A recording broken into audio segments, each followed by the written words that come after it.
कृष्णाय वासुदेवाय हरये परमात्मने प्रणतक्लेशनाशाय गोविंदाय नमो नमः। भगवान श्री राधा कृष्ण के चरणारविंद में मैं प्रणाम करते हुए श्री न्यूज़ के श्री आस्था चैनल पर मैं कल्याणी शुक्ला एक बार फिर से आप सभी के बीच में श्रीमद् भगवत गीता का आज सत्र हम फिर से प्रारंभ करते हैं। आज हो ईश्वर की कृपा करुणा आप सभी पर बरसती रहे, इसी शुभकामना के साथ एक छोटा सा सुखी रहने का सूत्र। हमेशा कमियां दूसरों में न देखिए, कभी कभी सुखी रहने के लिए अपनी भी कमियां ढूंढिए, क्योंकि कमी अपने में भी है, इसको भी महसूस करिए। इंसान वस्त्र बदलता है, घर बदलता है, सब कुछ बदलता है, लेकिन स्वयं को वो नहीं बदल पाता, इसलिए वो जीवन भर दुखी रहता है। तो अपने में, अपने भीतर यदि हम परिवर्तन ले आएंगे तभी हम जीवन को सुखमय तरीके से जी पाएंगे। तो गीता का हम सभी चौथा अध्याय श्रवण कर रहे थे। कल हम चर्चा में सुन रहे थे, अध्यात्म चर्चा में श्रीमद् भगवत गीता के चतुर्थ अध्याय में कि तद्विद्धि प्रणिपातेन परिप्रश्नेन सेवया उपदेक्षन्ति ते ज्ञानम ज्ञानिनः तत्वदर्शिनः। भगवान श्री कृष्ण कहते हैं, जब अर्जुन को बहुत संशय है, उनको मार्ग नहीं दिख रहा है, नेत्र तो है लेकिन प्रकाश तो चाहिए, हमारे भीतर ही ज्ञान है लेकिन जगाने वाला कोई गुरु चाहिए। हमारा मन रूपी दर्पण है, वो गंदा हो गया तो उसको साफ करने वाला गुरु है।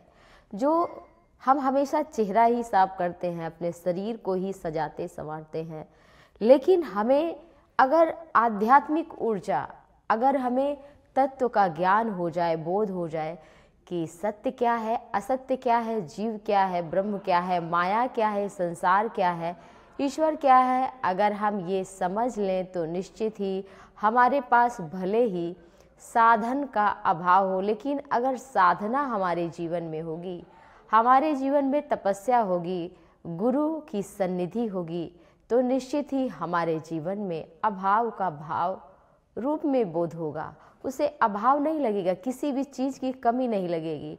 क्यों? क्योंकि बड़े बड़े ऋषि मुनि, अमलात्मा, यमलात्मा, वो सभी गुरु की सन्निधि पा करके जंगल में सब कुछ छोड़ करके गए। राजर्षियों को भी भगवान श्री कृष्ण ने उनका भी नाम लिया, जैसे कि जनक आदि भी, मनु आदि भी, इक्ष्वाकु आदि भी, तो इन सब ने गुरु की शरण ग्रहण की। यहाँ तक भगवान श्री कृष्ण और भगवान श्री राम परब्रह्म परमात्मा भी इस धरती पर आते हैं तो वो भी गुरु की चरण शरण ग्रहण करते हैं। गुरु गोविंद दोऊ खड़े काके लागों पाए, बलिहारी गुरु आपने गोविंद दियो बताए। तो गुरु की महिमा हमारे धर्म शास्त्रों में गोविंद से भी बढ़कर बताई गई है, क्योंकि वही तो गोविंद तक पहुंचाने वाले हैं। यदि गुरु ही ना हो तो गोविंद तक पहुंचना असंभव है। तो जाना कैसे है? तो भगवान श्री कृष्ण कहते हैं, तद्विद्धि प्रणिपातेन, प्रणत होकर के गुरु की शरणागत हमें कैसे होना है, अहंकार रहित। और जब हम गुरु की शरण में इस प्रकार से जाते हैं तो गुरु के शरण में जाकर हमें सबसे पहले प्रणाम करना चाहिए, अहंकार रहित होना चाहिए, कपट को छोड़ करके मन क्रम वचन छाणी चतुराई, भजत कृपा करिहि रघुराई। तो गुरु के पास जब जाएं तो अहंकार को त्याग कर, कपट को छोड़कर और गुरु की चरण में, शरण में प्रणाम करें। और फिर ऐसे महात्मा जिन्हें तत्व का बोध हो गया है, वो हमें तत्व ज्ञान का उपदेश देंगे। तो भगवान कहते हैं कि तू स्वतः ही तर जाएगा। सबसे बड़ा बल होता है आत्मबल, और इस बल को जगाने वाला कोई है तो वो है सद्गुरु। सत्य का बोध कराने वाला है तो वो है केवल गुरु। तो हमारे पास गुरु किस चीज़ का बोध कराता है कि हमें संसार में कैसे जीना है। वस्तुएं भी वही होंगी, भोजन भी होगा, हम शयन भी करेंगे, सभी कुछ क्रियाएं वही होंगी, लेकिन हमें उनको कैसे करना है, बस थोड़ा सा ठीक करना होगा। बाकी चीज़ें वही रहेंगी आपकी लाइफ में, बस आपकी सोच बदल जाएगी। और सोच बदलने से ही व्यक्ति दुखी सुखी हो जाता है और सुखी दुखी हो जाता है। मन बहुत बड़ा कारण है। मनः एव मनुष्याणाम कारणम बंध मोक्ष। तो जो गुरु है वो बंधन और मोक्ष को समझा देता है कि आसक्ति का सर्वथा त्याग करके जो कर्म किया जाता है वो ईश्वर की पूजा हो जाती है। तो अगर कोई व्यक्ति सोचे कि हम हर पल पूजा करेंगे केवल धूप से, केवल आरती उतार कर, केवल पुष्प अर्पित करके, तो ये तो असंभव है। तो हम अपनी क्रिया को ही पूजा बना लें।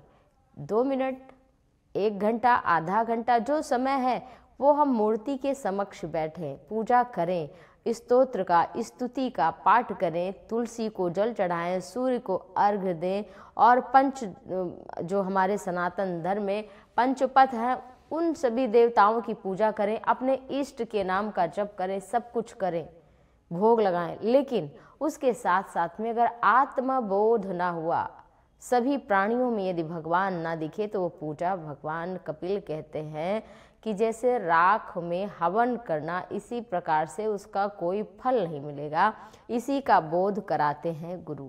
आरंभ से जो अंत तक का सफर है, ये धरती एक ट्रेन समझ लीजिए, एक बस, एक प्लेन समझ लीजिए। तो इसमें हम सब बैठे हैं। तो ये जो सफ़र है, अगर सफ़र में नीरसता हो, लड़ाई झगड़ा दिख रहा है, मनमुटाव दिख रहा है, तो वही सफ़र खराब हो जाएगा। लेकिन कोई अच्छा मित्र मिल जाए, अच्छा दोस्त मिल जाए, अच्छी बातें हो जाए, तो सांसारिक सफ़र भी अच्छा हो जाता है। तो इसी का बोध कराता है कि जो जीवन रूपी यात्रा है वो सुखी कैसे बने, वो सुंदर कैसे बने। और प्रकाश दिखाने का नाम ही गुरु है।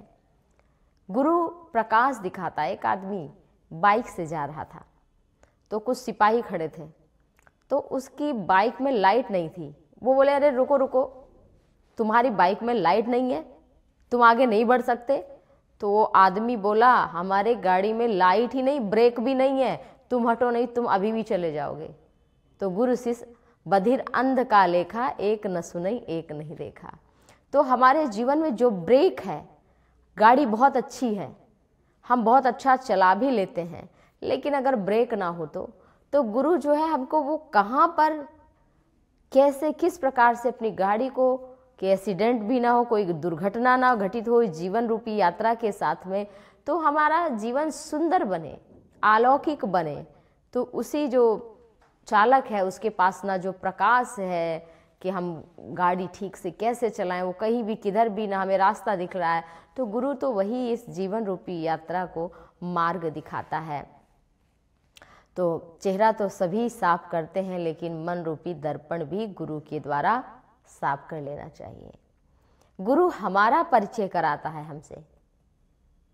रामकृष्ण परमहंस के पास एक व्यक्ति गया और रामकृष्ण परमहंस से पूछा कि आप बहुत अध्यात्म की चर्चा करते हैं, मुझे कुछ समझाइए कि इस संसार में क्या है। तो उन्होंने कहा कि बस एक प्रश्न का उत्तर मैं आपसे पूछूंगा, आप मेरे प्रश्न का उत्तर दे दो बस, तो मैं जो कहो वो बता दूंगा।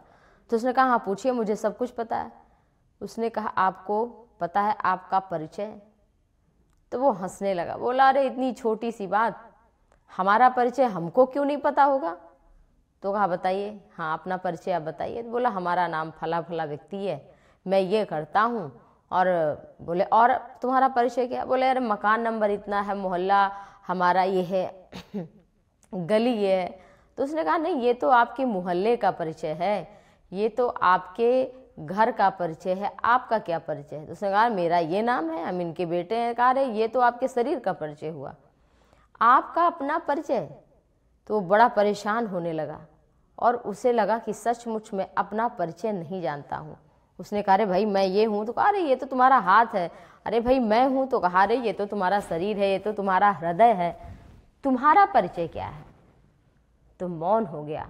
वो सोचने लगा कि सचमुच आज तक मुझे तो बाहरी जगत का सारा परिचय मिला, लेकिन हमको हमारा परिचय नहीं मिला। तो अपना परिचय आपको प्राप्त होना चाहिए। आप कौन हैं, इसका परिचय गुरु बताता है। गुरु की महिमा का वर्णन कोई बहुत बिरला ही कर सकता है। कबीरदास जी कहते हैं, सब धरती कागज करूं, लिखनी सब बन राय, सात समुद्र की मसी करूं, और गुरु गुण लिखा न जाए। कबीरदास जी कहते हैं, यदि गुरु की महिमा का वर्णन हम करने लगें तो कहते हैं सब धरती कागज करूं, इस सारी धरती को कागज बना दूं, लेखनी सब बन रहा है, जितने जंगल हैं उन सब की पेन कलम बनवा दी जाए। सब धरती कागज करूं, लेखन सब बन रहा है, समस्त जंगलों को हम लेखनी बना दें, कलम बना दें, पेन बना दें, और सात समुद्र की मसी करूं। कहते हैं कि सातों समुद्रों के जल को मैं स्याही बना दूं, और फिर मैं चाहूं कि गुरु के गुण को, गुरु की महिमा को, गुरु की महत्ता को, गुरु की ऊर्जा का हम प्रकाश का बोध किसी को करा पाए, उनकी महिमा का गान कर पाए। तो कहते हैं कि ये संभव नहीं है। गुरु हमारे भीतर क्या है, हम जो बोलने की शक्ति है, क्षमता है, उसको जगा दे, उसको हमें दिखा दे, उस महसूस करा दे। अब लोग कहते हैं आत्मा तो देख नहीं सकता, लेकिन जो चीज़ नहीं है, जो असत्य है, वो हमें इन चर्म चक्षुओं से दिखता है, परंतु जो सत्य है वो दिखता नहीं है। तो हमारा परिचय गुरु कराता है, और नहीं तो हम सदैव परेशान रहते हैं। कस्तूरी कुंडल बसें, मृग ढूंढें बन माही, ऐसे घट घट राम हैं, दुनिया देखे नाई। कबीरदास जी कहते हैं और संतजन कहते हैं, कस्तूरी कुंडल बसे। कस्तूरी एक हिरन होता है जिसके पास स्वयं ही कस्तूरी उसके पास में, उसके शरीर में ही होता है, लेकिन उसकी सुगंधी से वो इतना परेशान होता है कि वो चारों तरफ खोजता रहता है, लेकिन उसे कस्तूरी कहीं नहीं मिलता। वो पागल सा हो जाता है, परंतु उसके भीतर ही है, उसको ये जब पहचान हो जाए तो वो क्या भटकेगा। मृग मरीचिका, हिरन जब जल की ओर देखता है, गर्मी के महीने में बहुत दूर वो देखता है, उसे प्यास लगी होती है कि हमें जल चाहिए, जल कहीं खोज रहा होता है, देखता है रेगिस्तान में हिरन अगर पहुंच जाता है, या कहीं जहां इस तरह की बालुकामयी धरती होती है, तो उसे लगता है थोड़ी दूर पर गर्मी के महीने में पानी है। परंतु जब वही हिरन दौड़ दौड़ करके जाता है उस दिख रहे मृग मरीचिका, उस माया रूपी जल के पास, तो वहाँ पहुंचकर वो निराश और हताश हो जाता है कि ये तो पानी था, लेकिन ये तो पानी जैसा दिख रहा था, लेकिन पानी है नहीं। हिरन फिर थोड़ी दूर पर देखता है, सोचता है कि नहीं नहीं आगे पानी होगा। तो वहाँ से भी जब दौड़ करके जाता है, उस स्थान पर पहुँचता है, तो वहाँ फिर देखता है कि वहाँ पर पानी तो है ही नहीं, वहाँ तो पानी है ही नहीं, वहाँ तो केवल बालू है। फिर ऐसे ही जाता है। इस तरह से हिरन ढूंढता रहता है पानी, परंतु उसे मिलता नहीं। वो झूठा पानी के चक्कर में, झूठे पानी के चक्कर में दौड़ दौड़ कर अंततः उसकी मृत्यु हो जाती है, उसकी प्यास भी नहीं बुझती है।